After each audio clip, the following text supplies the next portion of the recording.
Bienvenue chers amis de Radio Corse International et de Télépaèse. Très heureux de vous retrouver ce matin une fois de plus per Madinale en ce vendredi 21 mars. Et on va souhaiter aussi une très bonne fête à toutes les clémences. Bonjour, salut à tous.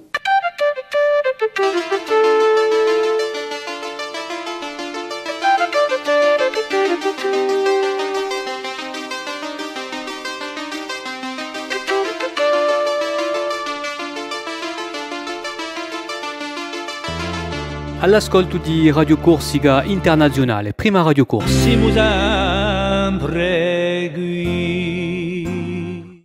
Et c'est bientôt le week-end les enfants. Eh oui, allez, plus que cette journée pour pouvoir profiter d'un bon samedi, d'un bon dimanche.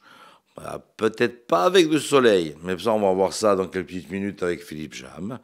Au programme de votre matinale, nous aurons bien sûr l'information à la météo dans un petit moment avec la rédaction et Philippe Jam. Nous allons retrouver aussi le turf avec Rémi, l'horoscope de Paxi. Nous aurons une spéciale Cinedone avec nos invités du jour. Et puis bien sûr nos invités habituels que vous pourrez retrouver donc tous les jours sur notre rubrique matinale. Donc qu'on va retrouver aussi aujourd'hui.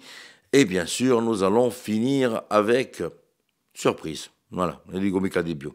Pour le moment, nous allons faire un petit détour sur la météo. Voir que nous prépare le ciel donc pour ce week-end ainsi que pour ce vendredi avec Philippe Jam qui s'installe.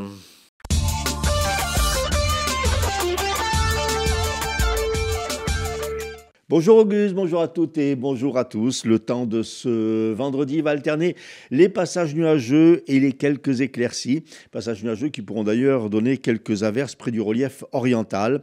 Le sirocco va souffler assez fort aujourd'hui sur toute la partie orientale de l'île avec des rafales atteignant même localement jusqu'à 95 km/h.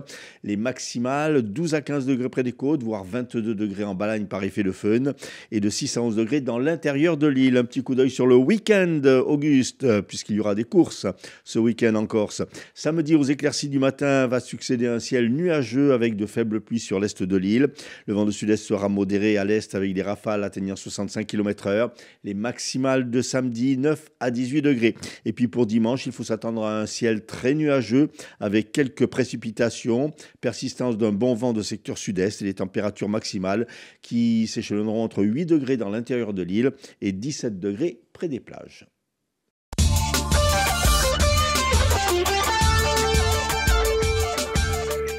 Le conflit à la centrale de Luciana a trouvé une issue hier après une rencontre entre syndicats initiateurs de la grève et la direction d'EDF. Un protocole de sortie de conflit a été signé. L'accord porte sur des garanties d'équité salariale entre tous les salariés et ce, quelle que soit l'étiquette syndicale. Pas d'avancée par contre dans le conflit aux lycées agricoles de Borgo et de Sartène. Hier, une délégation d'élèves a été reçue par le directeur de cabinet de la préfecture. Puis les manifestants ont organisé plusieurs opérations escargots à Ajaccio. Dans les locaux de la collectivité de Corse, une délégation a pu finalement rencontrer en visio le directeur de l'ADRAF, une réunion stérile pour les représentants des élèves qui envisagent ainsi d'autres actions la semaine prochaine. En soirée, via un communiqué, le préfet de Corse a souligné l'importance des moyens consacrés à l'enseignement agricole sur l'île et que la présence des 2 lycées agricoles en Corse n'avait jamais été remise en question. Toutefois, la répartition des moyens disponibles allait entraîner pour la prochaine rentrée scolaire le regroupement de 2 classes de seconde à Sartène et de 2 classes de terminale à Borgo, mais pour seulement les matières d'enseignement général. Le ministre de l'Industrie et de l'Énergie, Marc Ferracci, était à Ajaccio hier où il a fait le point sur l'avancement des projets énergétiques sur l'île. Un décret est ainsi en passe d'être validé sur la PPE, la programmation pluriannuelle de l'énergie pour la période 2024-2028. Parmi ces projets de transition énergétique, le passage de la centrale de Luciana en Haute-Corse à la biomasse, celle du Ricanto étant déjà entérinée. Le projet de station de transfert d'énergie par pompage à San Polo métro qui permettra de renforcer le réseau EDF. Le ministre a également rencontré le maire d'Ajaccio, Stéphane Sbrage, pour évoquer le dossier de la délégation de services publics concernant la distribution du gaz. Dans ce dossier qui traîne depuis déjà très longtemps, la ville attend toujours un engagement de l'État pour la prise en charge du déficit d'exploitation. Lors de son entrevue, le ministre a assuré que les discussions autour du schéma de financement de cette DSP devraient se conclure à la fin du premier semestre.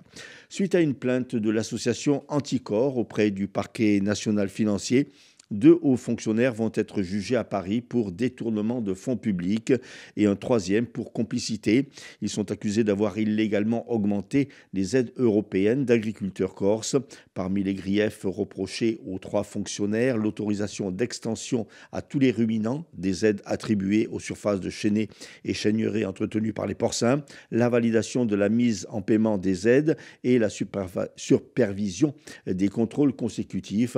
Enfin, détournement de fonds publics et complicité de détournement public sont reprochés aux 3 personnes. Selon Anticor, le montant des aides illégalement versées est compris entre 370 000 et 1,2 million d'euros. Et puis il y aura de la boxe ce samedi à Bastia. Le Ring Bastia organise en effet son traditionnel et annuel gala de boxe. Au programme 11 combats amateurs qui vont opposer des pugilistes de 3 clubs de Lille à des combattants du continent. Premier coup de gong 20h30 au Cosec du Fang.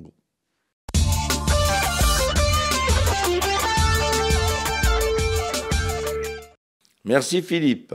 C'est pas un cadeau ce qui est prévu pour le week-end. Hein.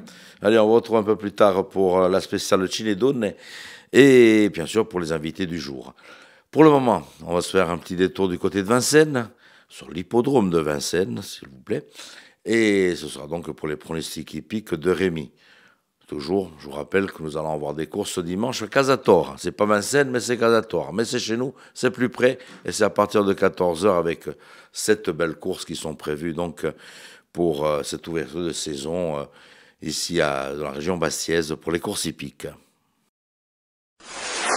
Les pronostics hippiques de Rémi sur Radio Corse International. Bonjour à tous, ce vendredi dans les bons coups du jour, nous serons sur l'hippodrome de Vincennes pour l'ouverture du meeting de printemps. On va démarrer avec le quintet, je vais retenir le numéro 13, Gamin des Îles, qui ne devrait pas sortir des premières places. Passons à la première course où le 10, Marilou, devrait l'emporter, tout comme dans la 7e, le numéro 6, Météore de Cime. Bon jeu à tous. Et c'est notre charmante rousse qui vient nous rejoindre, c'est Paxi, et c'est pour votre horoscope de ce vendredi.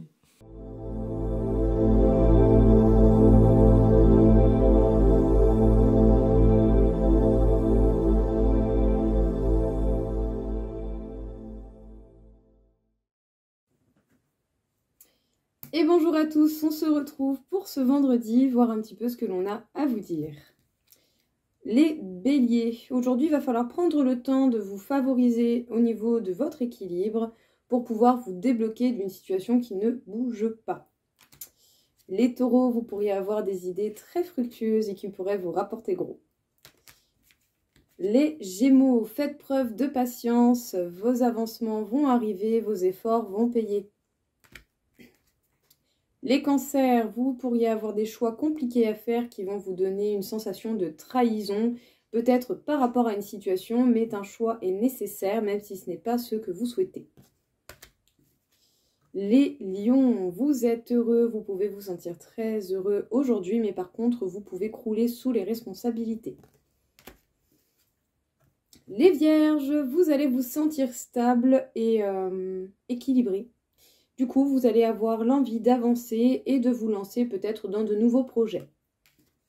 Les balances, ce sera une journée sur le signe de l'amour. Une situation, une relation pourrait s'officialiser ou prendre plus d'ampleur. Les scorpions, même si peut-être par moment vous ne savez pas forcément trop comment être dans le partage, par peur d'être rejeté, sachez tendre la main aux personnes en qui vous avez confiance. Les sagittaires, certaines vérités, certaines discussions vont vous donner de quoi réfléchir. Les capricornes, vous allez prendre de nouvelles directions, même voir faire de nouveaux choix, même si cela vous fait grandement peur. Les Verseaux, il faut savoir laisser certaines choses au passé pour faire plus de place dans votre présent et arriver à l'aboutissement que vous souhaitez. Et enfin, les Poissons, faites les choses étape par étape en essayant de rester équilibré au niveau professionnel et vie personnelle pour pouvoir être efficace, pragmatique et que justement vos efforts ne soient pas vains, tout simplement. Restez dans l'équilibre. Voilà tout le monde, je vous souhaite à tous une très belle journée et je vous dis à très vite.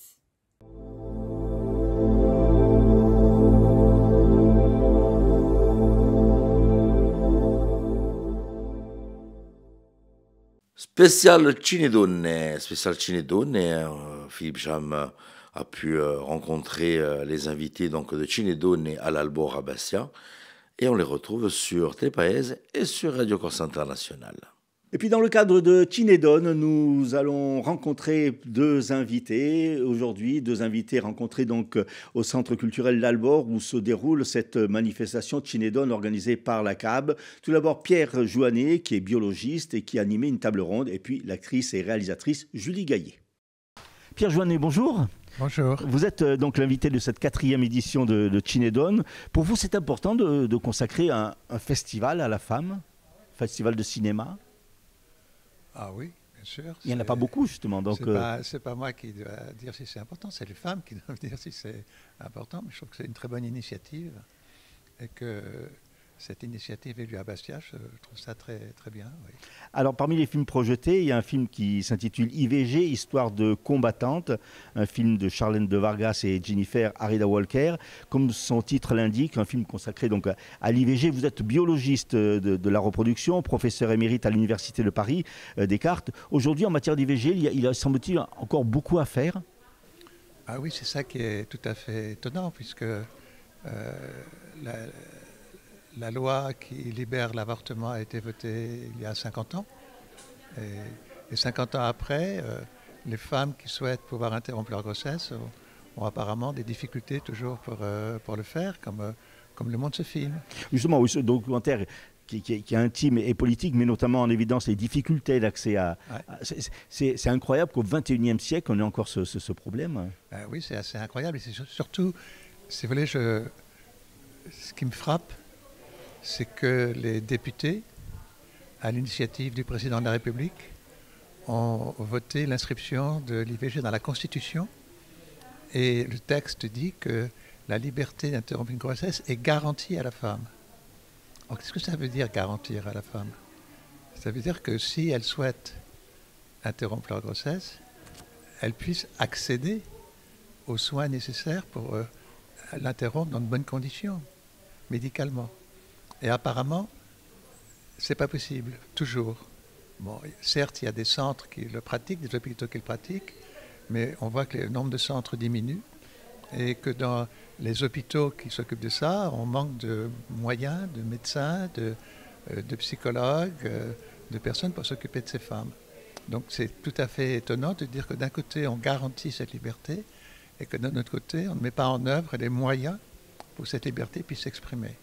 Donc c'est vrai qu'il y a là un vrai problème actuellement. Alors justement, dans ce documentaire, on apprend que seuls 3% de généralistes et de gynécologues réalisent des IVG.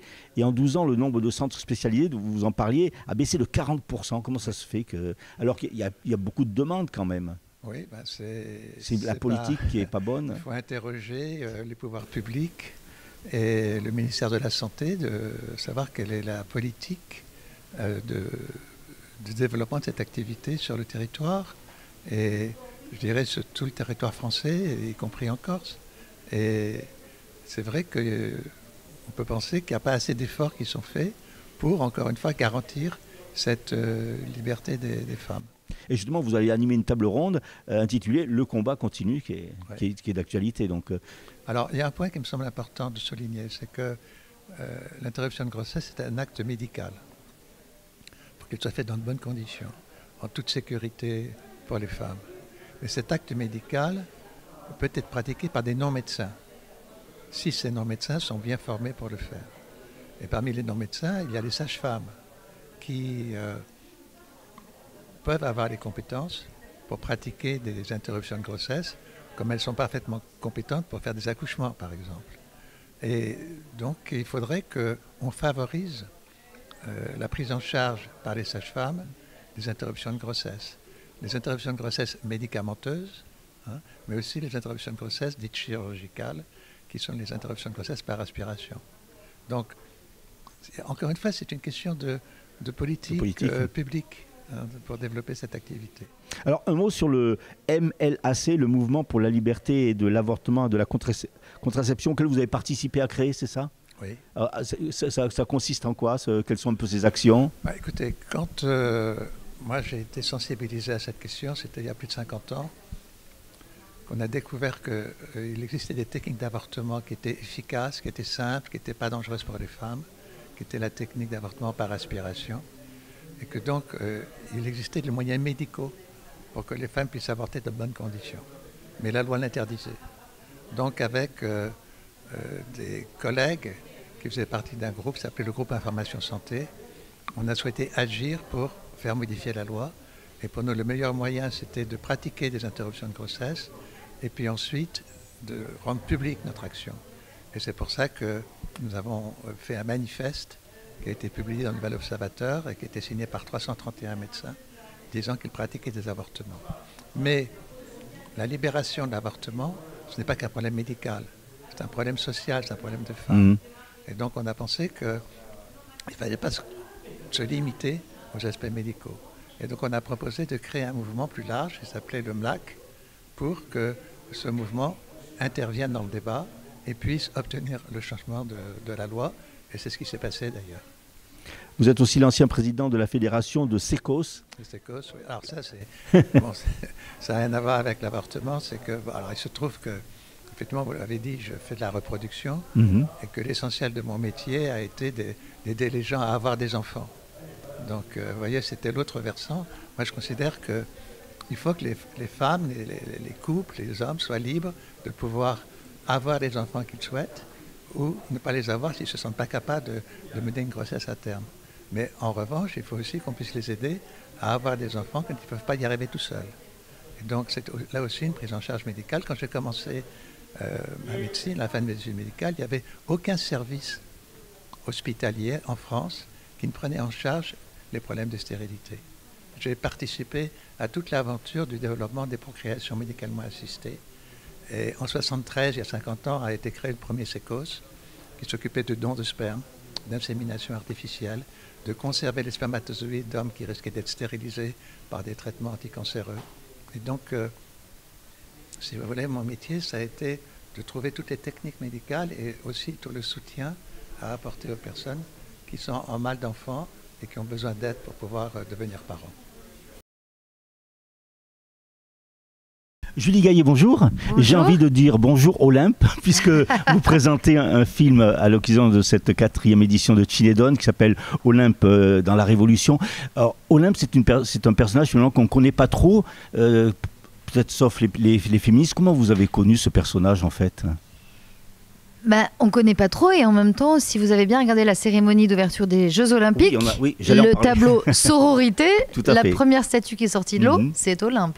C'est-à-dire que c'est quand même la construction de notre République, la Révolution française, une figure majeure, mais malheureusement, comme vous le dites, qui n'a pas été étudiée, et c'est ça qui est fou, dans nos livres d'histoire quand on était nous au collège. Aujourd'hui, elle est étudiée au bac français, donc je pense que la jeune génération la connaîtra mieux que notre génération de plus vieux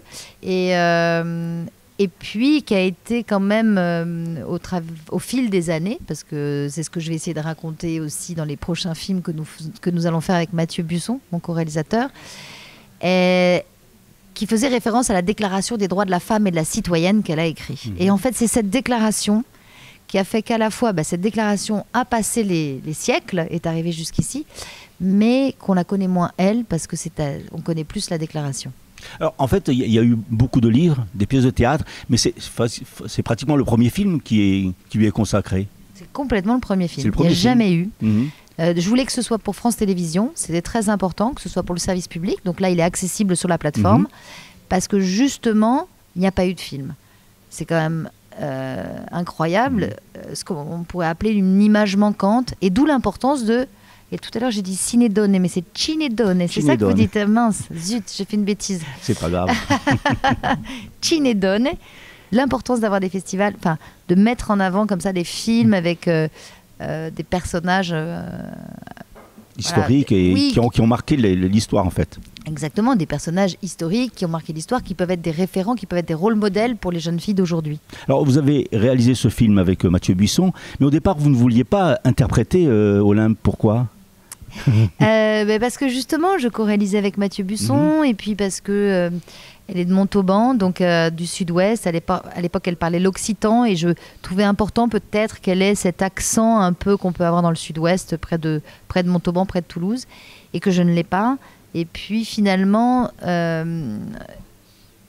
c'est pas anecdotique parce que c'est pas tout à fait vrai, mais il était plus, en tout cas pour la chaîne de télévision, parce que c'est eux qui me l'ont proposé, qui m'ont dit mais ça fait 4 ans, 5 ans que tu travailles dessus, que tu nous en parles. C'est important que ce soit incarné par une figure connue, parce que évidemment, j'allais prendre une actrice pas très connue ou pas du tout connue. Et en fait, ça a été tellement incroyable de l'incarner, de porter cette femme.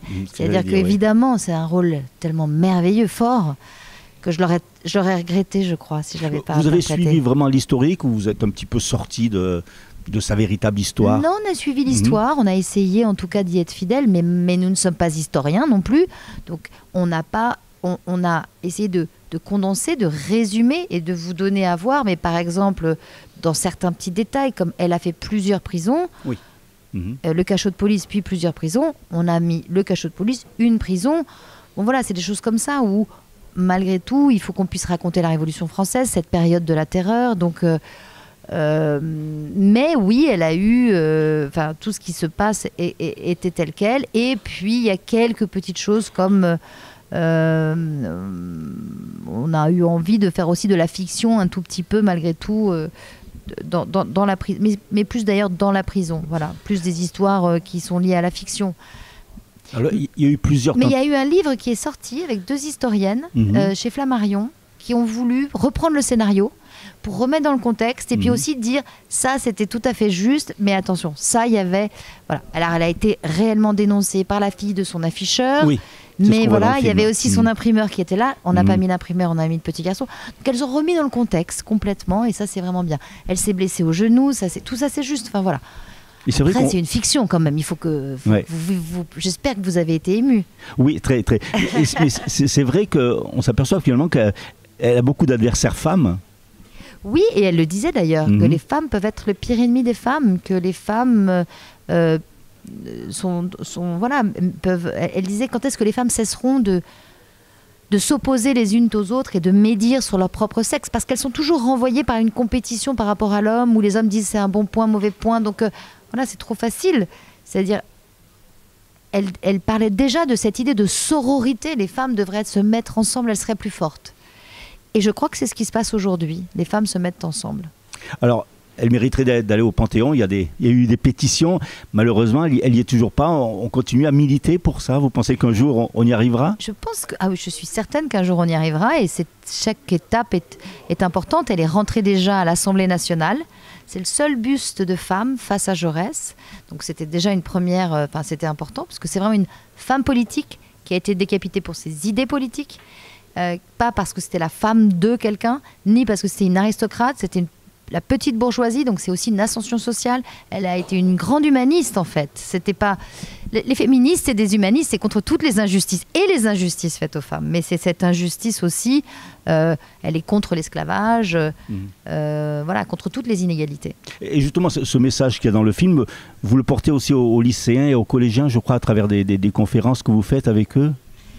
Oui, j'ai eu envie d'abord dans la région Occitanie, c'est vraiment le Tarn-et-Garonne, donc près de Montauban, là d'où elle vient, mais aussi le Gers et l'Aveyron, là où on a tourné, de rendre déjà à cette génération qu'ils la connaissent et puis pouvoir aussi échanger sur aujourd'hui les associations de femmes, ce qui se passe. Moi, je me suis pas mal engagée auprès de l'endométriose, Info Endométriose. Et puis plus tard de la Fondation des femmes, le collectif 50-50 dans le cinéma. Donc leur raconter aussi tous mes engagements, je trouvais que c'était important. Et puis qu'ils puissent poser des questions. Parce que oui, il y a beaucoup de fake news, malheureusement, de choses qu'ils n'osent pas, qu'ils ne savent pas. Et parfois même, quand je leur parle de MeToo, ils ne savent pas de quoi je parle. Donc, expliquer, raconter depuis toutes ces dernières années, tous les changements. Les étapes. Alors, à l'occasion de... Pour plus d'égalité. Plus d'égalité, bien sûr. Plus de justice. À l'occasion de ce Chinedon, donc justement, vous avez participé à une table ronde qui s'appelle « Femmes, le droit à rien ». Aujourd'hui, ça a quand même évolué. Alors, ça a évolué, mais il y a tellement de petites choses quand on parle du droit des femmes. Par exemple, si je vous dis que à la retraite, puisqu'il est question des retraites beaucoup en ce moment. Oui, en ce moment, oui. Eh bien, les femmes touchent 42-44% de moins que les hommes. C'est quand même énorme. Et quand elles ont la chance, je ne sais pas si c'est une chance, mais que leur mari n'est plus là et qu'elles ont leur pension de réversion, vous voyez, c'est moins 25% que les hommes. Parce que souvent, elles se sont arrêtées pour les enfants, deuxième enfant, tiers-temps. Elles sont les aidantes dans les familles. Elles ont des carrières hachées. Et donc, on peut dire quand même que l'égalité salariale, elle n'est déjà pas pendant toute leur vie, mais en plus de ça, il y a une injustice plus grande. Elles, souvent, ne sont pas propriétaires de leurs appartements parce qu'elles avaient des moins gros salaires. Les hommes prenaient les emprunts des voitures. Elles payaient les petites choses comme les courses, les choses pour les enfants pour compenser. Et à la fin, quand ils se séparaient, par exemple, souvent les femmes repartent avec ce qu'on appelle les pots de yaourt et les hommes avec la voiture et la maison. Donc l'égalité, il y a encore beaucoup de chemin avant cette égalité. Et de droit à rien, c'est dans ce sens, c'est de l'égalité des droits. Ça veut dire vraiment l'égalité des droits. C'est la déclaration des droits de la femme et de la citoyenne. À la Révolution française, il y avait ces clubs de femmes qui ont été interdits. Aujourd'hui, il y a de nouveau des rassemblements. Mais il y avait aussi, dans ces clubs de femmes, certaines qui voulaient aller se battre comme les hommes, rentrer dans l'armée. Aujourd'hui, vous avez les femmes gendarmes. Eh bien, elles n'ont pas encore le droit à la mobilité. C'est qu'elles ne peuvent pas demander à être mutées. Parce que ce n'est pas les femmes qui peuvent être mutées, c'est les hommes. Les femmes, elles suivent les hommes. Je pense qu'on a encore du chemin à faire. Et dans le cinéma, puisque lors de la première édition de Chinedon, il avait été question justement, on avait discuté des problèmes des femmes dans le cinéma, ça s'améliore ? Ça s'améliore parce qu'on se donne les moyens et la loi est très importante pour ça. Et c'est pour ça qu'il faut... c'est toujours une question de droit, moi j'y crois énormément. On a décidé de mettre des référents, des garde-fous, de faire des formations, parce que c'est évidemment aussi la formation, mais pas que la formation. Bien sûr qu'il faut aller dans les collèges-lycées, et c'est très très intéressant ces échanges, mais à un moment donné, je vais vous donner un exemple, mais vous pouvez faire beaucoup comment on appelle ça, quand on veut protéger, quand on veut... quand on essaye de... Non, je suis fatiguée. Je suis fatiguée, moi. Quand on essaye si vous voulez, par exemple, pour arrêter de fumer, je vous donne un exemple. Addictions. Vous allez... Non, mais pour arrêter de fumer, vous dites il va falloir faire des campagnes de prévention, on va essayer d'informer, on va essayer de former, c'est formidable. Mais enfin, on va peut-être augmenter aussi le prix des paquets, etc. Mais enfin, ça marche pas très, très, très bien quand même. On peut dire qu'on a fait ça pendant 30 ans, les gens ne s'arrêtent pas de fumer. Mais si on vous dit c'est interdit de fumer dans un restaurant, ça marche. C'est ça. Ça s'appelle la loi. Pourtant, on dit qu'il est interdit d'interdire. Oui, mais il y a des lois. Il y a des lois. Et c'est, je pense, par la loi et par les droits qu'on fera avancer les droits des femmes et la place des femmes. Julie Gaillet, merci beaucoup. Je vous en prie.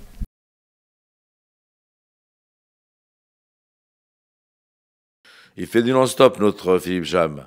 Allez, l'invité habituel donc du jour sur Radio Corse Internationale et Télépaese. Notre invité aujourd'hui, Lucia Memi, qui est de l'association Musa Nostra à l'occasion du Printemps des Poètes.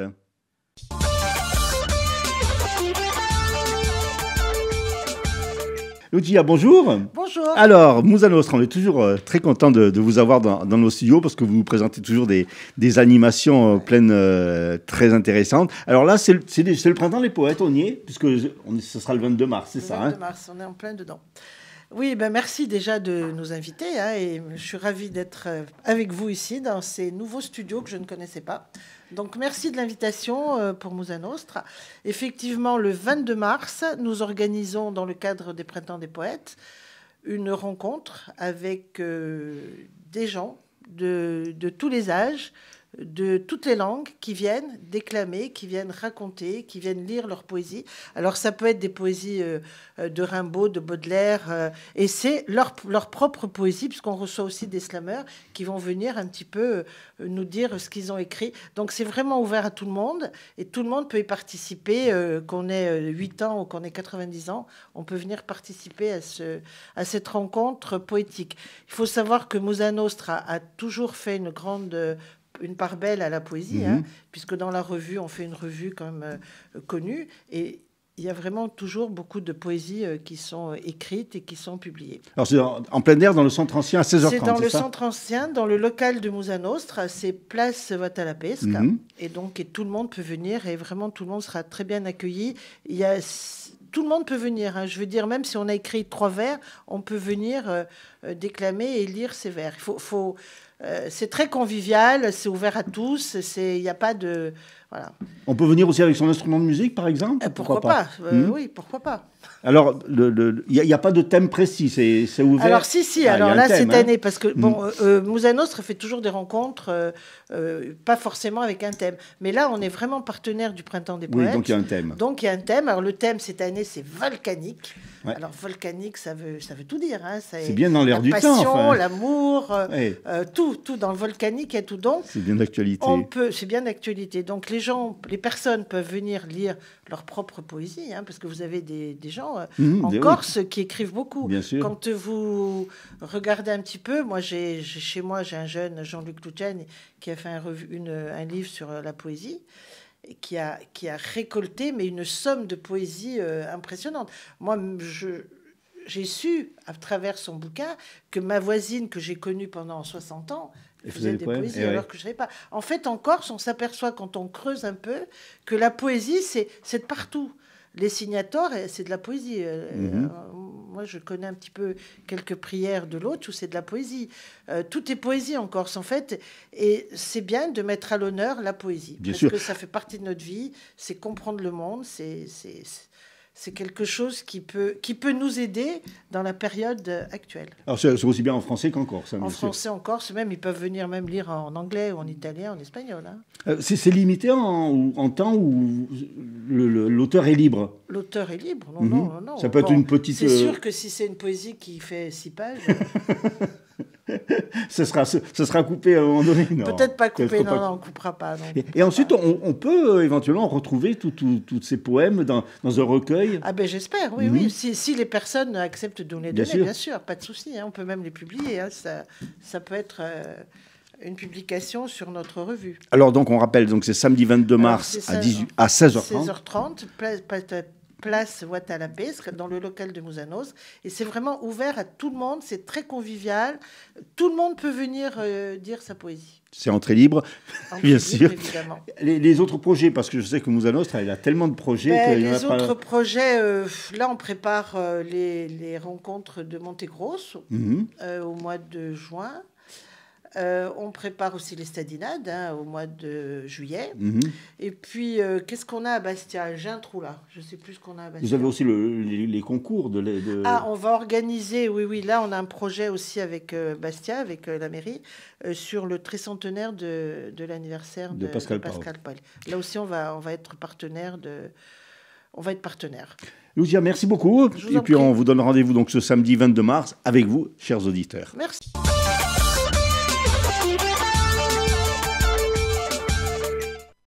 Les titres de ce jour, les titres d'information. Fin du conflit à la centrale de Luciana. L'intersyndicale a obtenu des garanties d'équité salariale entre tous les salariés. Par contre, poursuite du conflit au lycée agricole de Borgo et de Sartène. Les discussions n'ont pas abouti. Les actions pourraient se durcir d'ailleurs la semaine prochaine. Visite du ministre de l'Industrie et de l'Énergie, Marc Ferracci, en Corse. Un décret est en passe d'être validé sur la PPE, la programmation pluriannuelle de l'énergie pour la période 2024-2028. Et puis, suite à une plainte de l'association Anticorps, 3 fonctionnaires vont être jugés à Paris pour détournement de fonds publics et complicité, accusés d'avoir illégalement augmenté les aides européennes d'agriculteurs corses. Météo, les nuages seront nombreux tout au long de ce week-end. Voilà, merci d'avoir passé ce petit moment en notre compagnie sur Télépaïs et Radio Corse International. Vous pouvez continuer à nous suivre sur RCI, je vous rappelle, rci.websiteradio.co. Et così c'è tutto, vidéo, podcast, radio en direct. Donc vous pouvez nous suivre directement là. Et bien sûr sur la télé d'Orange, des heures et plein de petites plateformes qui nous diffusent. Allez, ci ritroviamo lunedì mattina, passez un bon week-end, tenete forte, vi bacio. Bonjour, salut à tous.